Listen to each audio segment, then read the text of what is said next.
Well, hello and welcome to my channel. My name's Lyndon. Thank you so much for coming. It's such a pleasure to have you here.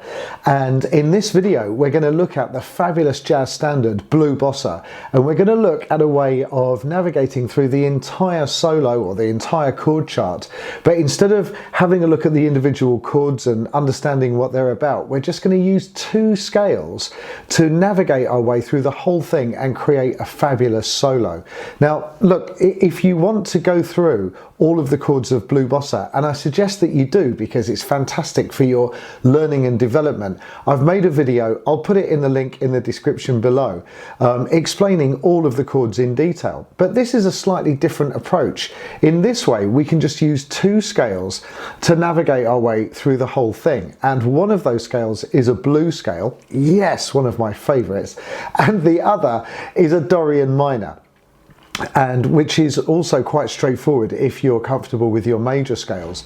So the way that this video is going to go is that I'm going to explain how exactly the recipe or the formula how to get at a blue scale, and I'm going to do this by breaking it down so that hopefully you can take this away and work out a blue scale in any key. I'm going to do the same for the Dorian minor, and then I'm going to give you a bunch of phrases using both of these scales that are going to sound really nice as two solos over Blue Bossa. So in other words, the Blue Bossa, the whole form, I'm going to give you a solo that goes over there twice. I'm going to write all of this down on a worksheet, which I will take pictures of and I'll put at the end of the video, and I'll also have the names of all of the notes that I'm playing in the titles at the bottom of the screen. Does that sound okay? By the way, if this is useful to you, then let me know, because you know, if this is helpful and useful, I can do more videos like this. And if it's not so much, then you know, maybe there's something else that I could spend my time making videos about. Before we dive into all of this, I need to say my thank yous. Lovely thank you from Thailand today. Somebody bought me a coffee from Thailand. Thank you so much. I really appreciate it. People in Singapore and as well as the UK, all over Europe, United States. I'm absolutely blown away to reach out my metaphorical hand and shake your hand, fellow sax players across the world. It is such a thrill. So thank you for your comments, thank you for subscribing, thank you for sharing my videos, and thank you for buying me coffees, because all of these things really help and encourage me to make more videos, which I hope are going to be useful for you and other people. Right, let's do this. So the first thing that we need is a blue scale in the key, in this instance, of D, and this is for tenor sax. So the way that I would arrive, now it's not the only way that you could arrive at a blue scale, it's just a way. I like this way because everybody seems to get it, and it's a really nice way to be able to work out a blue scale in any key. This is the way that I do it.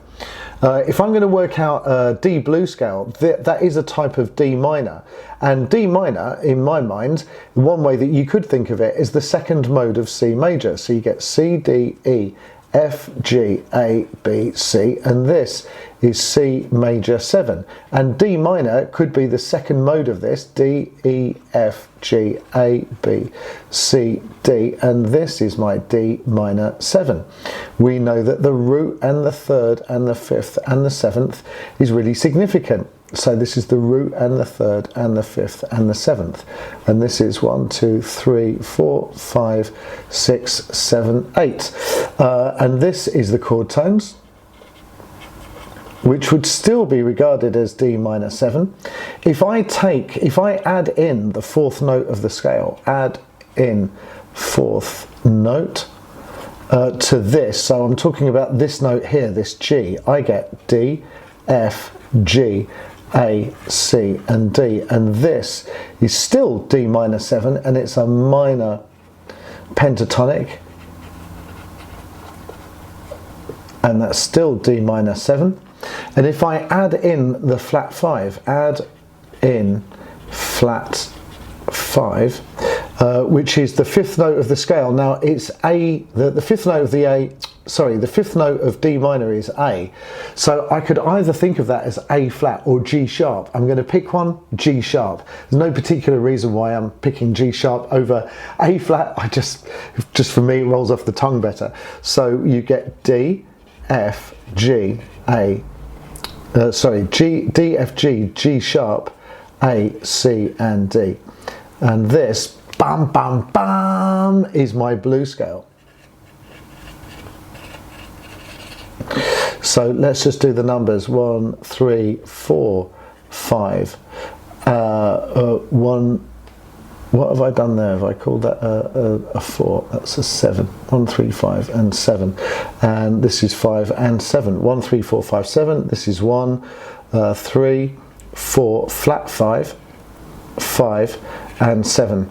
And that is one of the scales that I need. Now I say bam, bam, bam with a blue scale because if you're in a rock band or a soul band or a funk band or a pop band of any kind and you have all of your blue scales and minor pentatonics down and you can jam through those, you're going to be able to make fabulous solos and you're going to be really robust and kind of bulletproof in your band because those scales sound fantastic on a saxophone for solos. And if you follow this recipe, you should be able to work out a blue scale in any key. How cool is that? Really, really, really cool.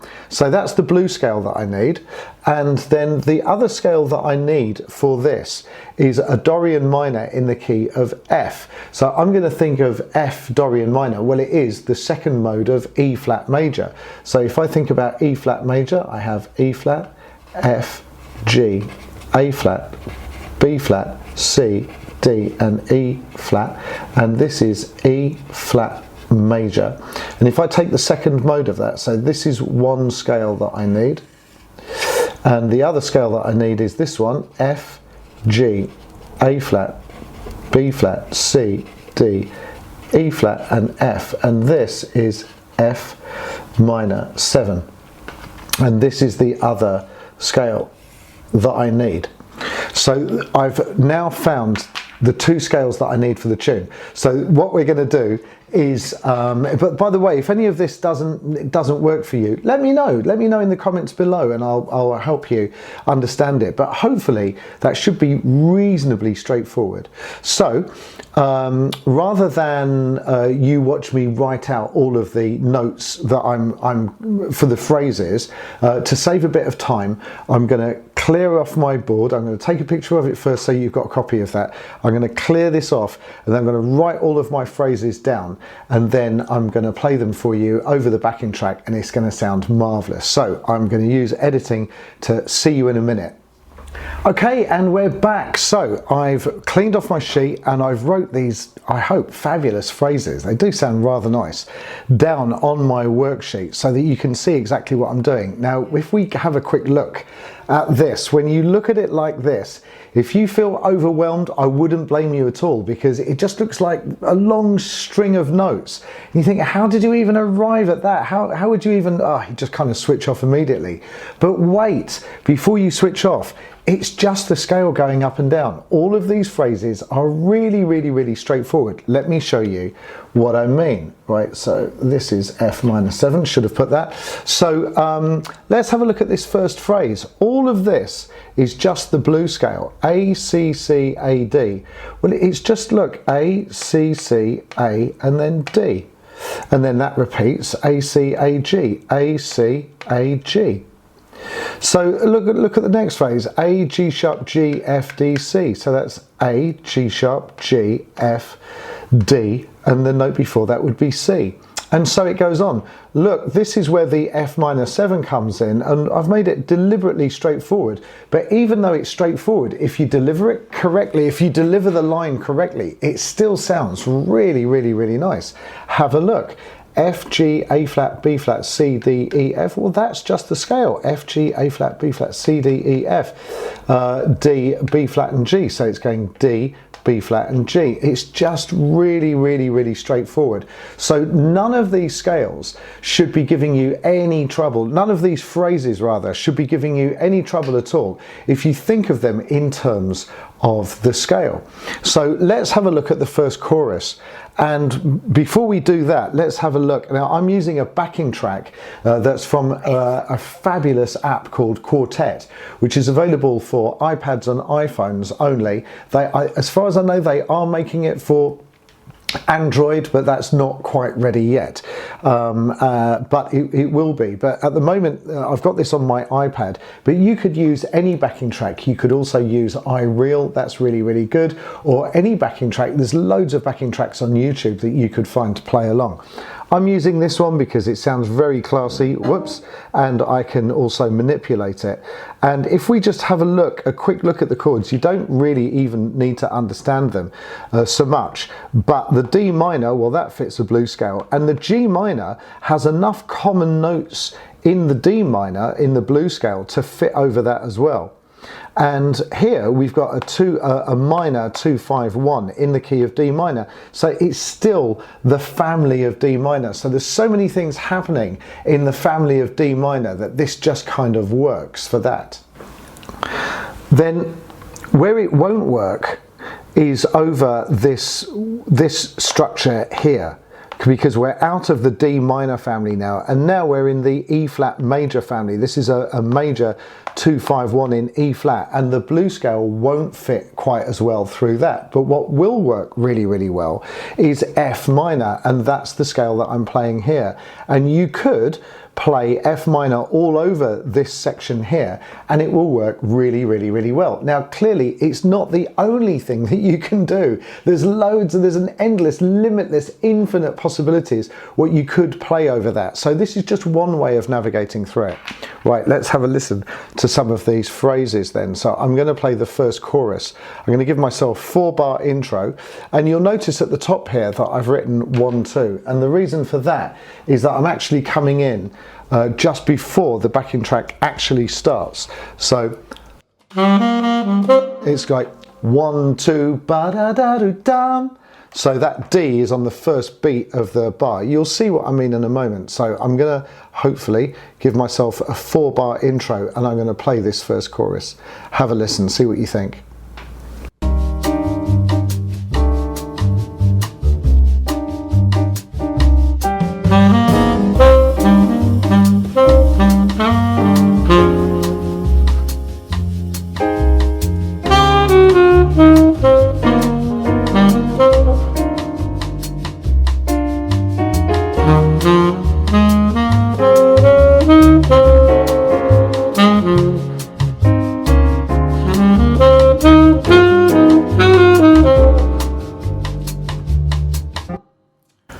Sounds so nice, doesn't it sound lovely? Really nice. So I'm going to play that first chorus again. Have a listen to the phrases. They're all, this is a blues scale phrase.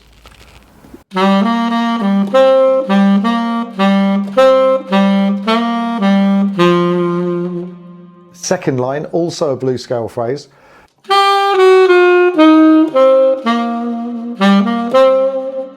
The third line is a Dorian minor.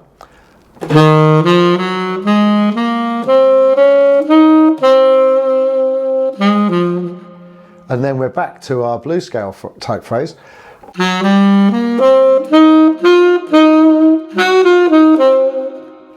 Sound lovely. So I'm going to do that again with the backing track, and this time I'm going to include this second chorus that I've written, and have a listen and see what you think. So here we go. I'm going to give myself 4 bars intro again.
And I think that sounds really good. I mean, if I went to if If I went to a jam session or a jazz jam session and I knew that there were some really great saxophonists out there, I wouldn't be worried about playing a solo that was that straightforward. The thing is that it doesn't necessarily need to be really complex to be really good. They're not the same thing. Just because you've got a high level of complexity or just because you're playing at high speed, it doesn't always mean that it sounds fabulous. It doesn't. It might be like super impressive, but it may not sound as lovely as a really straightforward solo, which is very securely delivered. Now, I'm not trying to say that there's anything wrong with playing in a very complex way or a very fast way.